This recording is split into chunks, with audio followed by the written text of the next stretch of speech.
Hello friends, તમારા બધાનું સ્વાગત કરું છું મારી યુટ્યુબ ચેનલમાં.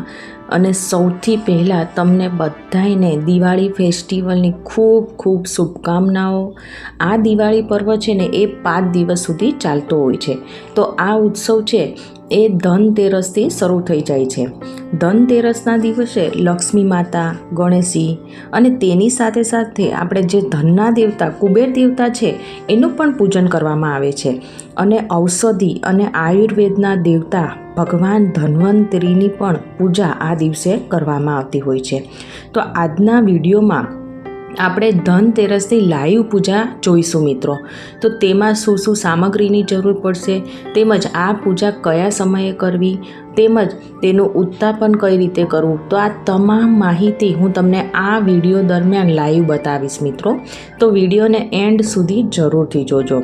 તો આ ધનતેરસની પૂજા કરતાં પહેલાં આ ધનતેરસની પૂજા ક્યારે કરવાની છે, કયા સમયમાં કરવાની છે એ જાણી લઈએ. તો 18 ઓક્ટોબર 2025 શનિવારની રાત્રિએ ધનતેરસની પૂજા કરવામાં આવશે.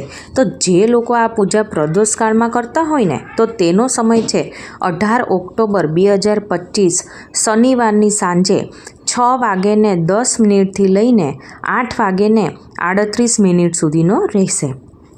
અને જે લોકો સારા ચોઘડિયામાં પૂજા કરતા હોય તો તેના માટે સમય છે 18 ઓક્ટોબર 2025ને શનિવારે સાંજે 6:10 લઈને 7:44 રહેશે. અને રાત્રે 9:17 લઈને મોડી રાત્રે 1:58 રહેશે. પરંતુ સૌથી સારામાં સારો પૂજા કરવાનો સમય છે રાત્રે 9:17 લઈને મોડી રાત્રે 12:25 રહેશે. એ સૌથી ઉત્તમ સમય છે. એટલે કે તમે જે સમયમાં પૂજા કરતા હોય એ સમયમાં કે પછી જે મુહૂર્તમાં પૂજા કરતા હોય તો એ સમયે તમે પૂજા કરી શકો છો. ત્યાર પછી આ પૂજા કરવા માટે કઈ કઈ સામગ્રીની જરૂર પડશે તો તે આપણે જોતા જઈશું અને સાથે સાથે પૂજા પણ કરતા જઈશું, એટલે વિડીયો બહુ લાંબો ના થઈ જાય. તો આ ધનતેરસની પૂજા ઉત્તર દિશામાં કરવામાં આવે છે. તો ઉત્તર દિશામાં પૂજાની સ્થાપના કરવાની, કેમ કે ઉત્તર દિશાને શુભ માનવામાં આવતી હોય છે.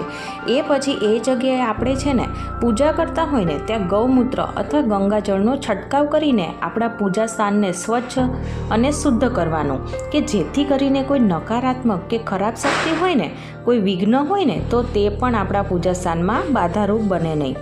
અને પછી આપણે કોઈ પણ એક બાજોડ કે પાટલો લઈ તેના ઉપર આપણે આ રીતનું જે લક્ષ્મીજીને પ્રિય છે એવું લાલ કલરનું કપડું પાથરી દઈશું. જો મિત્રો અહીંયા.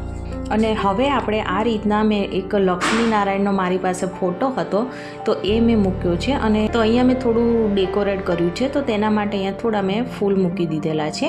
જો તમારી પાસે આ રીતના લક્ષ્મીનારાયણનો ફોટો ના હોય તો આપણે ખાલી લક્ષ્મીજીનો ફોટો હોય, તેમની મૂર્તિ હોય, યા ફિર આપણે ચાંદીનો સિક્કો આવે છે લક્ષ્મી માતાનો, એ પણ તમે લઈ શકો છો મિત્રો. અને હવે આપણે ચોખાનો સાથિયો કરીશું. તો આપણે જે ચોખા પૂજામાં લઈએ છીએ ને તે અક્ષત એટલે કે આખા જોવા જોઈએ, તૂટેલા ના હોવા જોઈએ. તો આ રીતે સ્વસ્તિક બનાવી લઈએ, કેમ કે આ છે ને શુભ લાભનું પ્રતીક પણ માનવામાં આવે છે અને આપણા ઘરમાં સુખ સમૃદ્ધિ પણ લાવે છે. તો મેં છે ને અહીંયા જો આ રીતના સ્વસ્તિક બનાવી પણ લીધો છે. તો સૌથી પહેલાં પૂજનીય શ્રી ગણેશજીને આપણે શુદ્ધ જળથી સ્નાન કરાવી સ્વચ્છ કરી અને તેમની આ રીતના જો ચોખા અને ફૂલોનું આસન આપીને પછી હવે આપણે સરસ્વતી દેવીનું આહ્વાન કરીશું. કેમ કે લક્ષ્મીનું પૂજન થાય ને એ પહેલાં સરસ્વતી દેવીનું પૂજન થવું જરૂરી છે. અને એટલા માટે તો ધનતેરસ પહેલાં વાઘ બારસ આવે છે, કે જે વાઘ બારસ ઉપર સરસ્વતી દેવીનું પૂજન થાય છે. કેમ કે જ્યાં મા સરસ્વતીનો વાસ ના હોય ને ત્યાં લક્ષ્મીજીનો વાસ પણ હોતો નથી. એટલે આ રીતે સૌ પ્રથમ આપણે સરસ્વતી માતાની સ્થાપના કરીશું મિત્રો. તો જો અહીંયા છે ને મારી પાસે આ ચાંદીનો સિક્કો છે, તેમાં વચ્ચે છે લક્ષ્મી માતા, આ બાજુ સાઈડમાં સરસ્વતી માતા અને બીજી સાઈડ છે ગણપતિજી છે. તો આ રીતના આપણે તેની સ્થાપના કરીશું મિત્રો. અને તમારી પાસે આ રીતના સિક્કો ના હોય, ફક્ત આપણે સરસ્વતી માતાની મૂર્તિ હોય તો એનું પણ તમે સ્થાપન કરી શકો છો. અને ફોટો કે મૂર્તિ ના હોય ને તો સોપારીમાં તમે તેનો ભાવ પ્રગટ કરીને પણ તેનું સ્થાપન કરી શકો છો. ત્યાર પછી આપણે છે ને કુબેર અને ધન્વંતરીની સ્થાપના કરીશું. તો સૌથી પહેલાં તો ચોખા અને ફૂલોની પાંખડીઓથી તેમનું આસન આ રીતે કરી અને પછી તેને સ્થાપિત કરીશું. તો મિત્રો, તમારી પાસે કુબેર અને ધન્વંતરીજીનો જો ફોટો હોય ને તો એ પણ લઈ શકાય, મૂર્તિ હોય તો એ પણ લઈ શકાય. પરંતુ જે કોઈ મૂર્તિ કે ફોટો ના હોય ને તો તેનો આપણે સોપારીમાં ભાવ પ્રગટ કરી અને પછી તેને આપણે સ્થાપન કરી શકીએ છીએ મિત્રો. તો જુઓ, આ રીતના મેં 2 સોપારી લીધેલી છે. તો એકમાં કુબેરજી અને બીજામાં ભગવાન ધન્વંતરીની આ રીતના મેં સ્થાપના પણ કરી લીધેલી છે.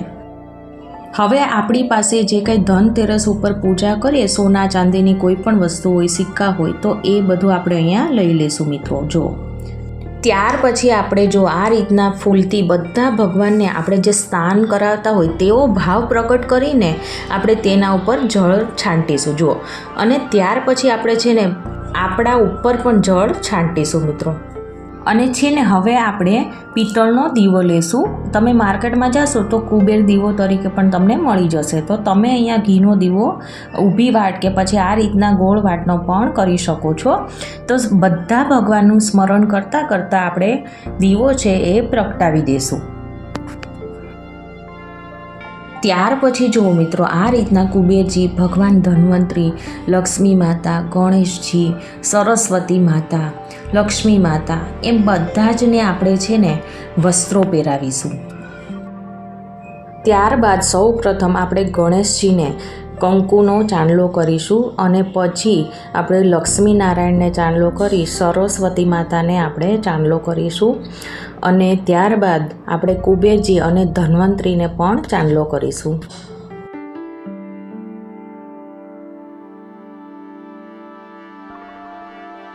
અને ત્યારબાદ જો આ રીતના કેસ આપણી પાસે હોય તો તેની પણ આપણે પૂજન કરવામાં આવતું હોય છે. તો અહીંયા મેં મૂકેલા છે અને તેના ઉપર પણ આપણે ચાંદલો કરી તેનું પણ આપણે પૂજન કરીશું. ત્યાર પછી આપણે ફૂલ ચડાવીશું. તો મિત્રો, અહીંયા લક્ષ્મી માતાને કમળનું ફૂલ છે એ ખૂબ જ પસંદ છે. જો તમને માર્કેટમાંથી મળી જાય તો તમારે એ ચડાવવાનું, અથવા તો આ રીતના ગુલાબનું ફૂલ છે યા ફિર આ રીતના યલો કલરનું ફૂલ છે એ પણ તમે ચડાવી શકો છો. ધનતેરસના દિવસે ખાસ કરીને આખા ધાણા માર્કેટમાંથી ખરીદીને લાવો અને એમાંથી થોડા ધાણા આપણે કુબેર દેવતાને સમર્પિત કરીએ. ત્યાર પછી આપણે ભગવાનને ભોગ ધરાવીશું મિત્રો. તો ભોગમાં અહીંયા છે ને મેં ગળ્યું દૂધ બનાવ્યું છે. તમે એની સિવાય ખીર પણ ધરાવી શકો છો.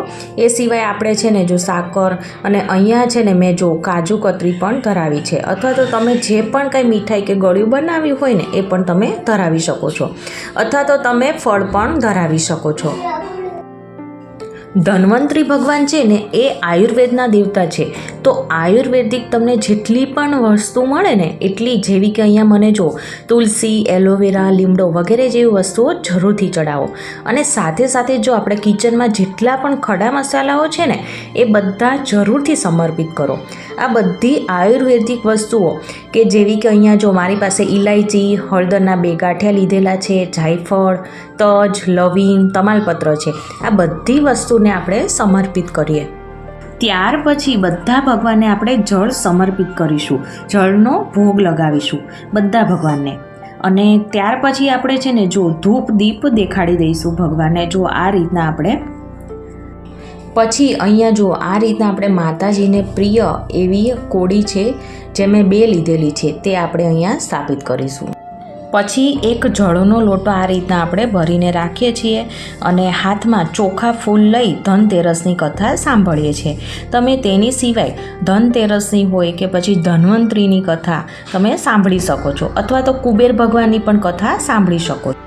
ત્યાર પછી કથા સંપૂર્ણ થયા બાદ થોડું જળમાં આપણે ફૂલ સમર્પિત કરીશું. બાકી કુબેર ભગવાન અને ધન્વંતરી ભગવાનને સમર્પિત કરી દેવાના છે. ત્યાર પછી જોઈએ ને મિત્રો તો ધનતેરસના દિવસે 13 દીવા પ્રગટાવવામાં આવે છે. 13 નાના અને એક મોટો દીવો કે જેને યમદીપ દીવો તરીકે ઓળખવામાં આવતો હોય છે. આ 13 દીવાને તમે ઘી કે તેલના પ્રગટાવી શકો છો મિત્રો. અને સાઈડમાં આને પણ પ્રગટાવી પૂજા કરી અને ઘરમાં અલગ અલગ સ્થાને તમે મૂકી શકો છો. ધનતેરસના દિવસે નવી છાવણી જરૂરથી આપણે ખરીદીને લાવવી જોઈએ અને આને પણ આપણે જ્યાં સ્થાપન કર્યું ને તેની સાઈડમાં મૂકી અને ઝાડુનું પણ પૂજન કરવાનું હોય છે મિત્રો. અને ત્યારબાદ જોઈએ ને તો કપૂરથી આપણે બધા ભગવાનની આરતી કરીશું મિત્રો. જો આ રીતના આરતી કર્યા બાદ પ્રાર્થના કરીશું કે હે લક્ષ્મી માતા, હે ગણેશજી, હે ધનના દેવતા, એ કુબેર દેવતા, હે ઔષધિઓ કે પછી આયુર્વેદના દેવતા ધન્વંતરી ભગવાન, અમારા પર, અમારા પરિવાર પર કૃપા રાખજો. અમારા ઘરમાં સુખ, સમૃદ્ધિ અને શાંતિ રહે અને બધાનું સ્વાસ્થ્ય સારું રહે. તો આ રીતે આપણે પ્રાર્થના કર્યા બાદ અંતમાં સમાયાચના કરવાની છે ભગવાનને. અને જો આ પૂજા પૂરી થઈ જાય ને પછી આ જે પ્રસાદ છે ને ધરાવેલો એ બધાને આપણે વેચી દેવાનું છે. અને આ જે કંઈ જ્વેલરી ને બધું છે એ આપણે તિજોરીમાં હવે રાખી શકીએ છીએ મિત્રો. અને આનું ઉત્થાપન છે ને એ તમે સવારમાં કરી શકો છો. ચોખા છે એ આપણે પક્ષીઓને ચણ સ્વરૂપે આપણે નાખી શકીએ છીએ અને ધાણાનો તમે ખાવામાં પણ ઉપયોગ કરી શકો છો. આ મરી મસાલા એ બધાનો ખાવામાં ઉપયોગ કરી શકો છો. અને આ કોડી છે અને સોપારી છે એને તમે એક કપડામાં બાંધી તિજોરીમાં રાખી શકો છો અને આવતા વર્ષે જે આપણે ધનતેરસની પૂજા કરીએ ને તેમાં તમે પાછો ઉપયોગમાં લઈ શકો છો મિત્રો. તો ફ્રેન્ડ્સ, મારી આ ધનતેરસની પૂજા આજે પૂરી થઈ છે અહીંયા. તો ફ્રેન્ડ્સ, અમને આ પૂજા વિધિ ગમી હોય તો મારી ચેનલને સબસ્ક્રાઈબ, લાઇક અને શેર કરવાનું ના ભૂલતા. તો આપણે ફરીવાર મળીશું એક નવા જ ઉપયોગી વિડીયો સાથે. Thank you for watching.